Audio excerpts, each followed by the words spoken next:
نبی اکرم صلی اللہ علیہ وآلہ وسلم ایک مرتبہ نماز کے لیے تشریف لائے تو ایک جماعت کو دیکھا کہ وہ کھلکھلا کر ہنس رہی تھی اور ہنسی کی وجہ سے دانت کھل رہے تھے۔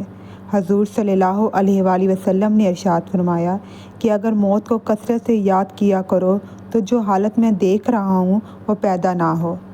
لہٰذا موت کو کثرت سے یاد کیا کرو۔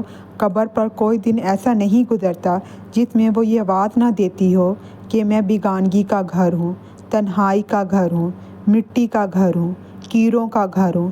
جب کوئی مومن قبر میں رکھا جاتا ہے تو وہ کہتی ہے کہ تیرا آنا مبارک ہے، بہت اچھا کیا تو آ گیا۔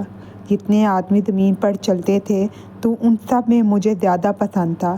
آج جب تو میرے پاس آیا ہے تو میرے بہترین سلوک کو دیکھے گا۔ اس کے بعد وہ قبر جہاں تک مردے کی نظر پہنچ سکے وہاں تک وسیع ہو جاتی ہے اور ایک دروازہ اس میں جنت کا کھل جاتا ہے جس سے وہاں کی ہوا اور خوشبوئیں اس کو آتی رہتی ہیں۔ اور جب کوئی بد کردار قبر میں رکھا جاتا ہے تو وہ کہتی ہے کہ تیرا آنا مبارک ہے، برا کیا جو تو آیا۔ زمین پر جتنے آدمی چلتے تھے ان سب میں تجھ ہی سے مجھے زیادہ نفرت تھی۔ آج جب تو میرے حوالے ہوا ہے تو میرے برتاؤ کو بھی دیکھ لے گا۔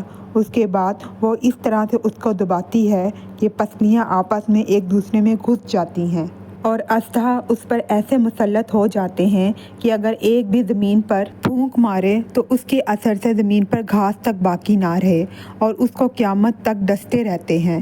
اس کے بعد حضور صلی اللہ علیہ وآلہ وسلم نے ارشاد فرمایا کہ قبر یا جنت کا ایک باغ ہے یا جہنم کا ایک گڑھا ہے۔ اللہ کا خوف بڑی ضروری اور اہم چیز ہے۔ یہی وجہ ہے کہ حضور صلی اللہ علیہ وآلہ وسلم اکثر کسی گہری سوچ میں رہتے تھے اور موت کا یاد کرنا اس کے لیے مفید ہے۔ اسی لیے حضور اکرم صلی اللہ علیہ وآلہ وسلم یہ نسخہ ارشاد فرمایا، کبھی کبھی موت کو یاد کرتے رہنا بہت ضروری اور مفید ہے۔ اگر آپ کو ویڈیو اچھی لگی ہو please like, share and subscribe to my channel.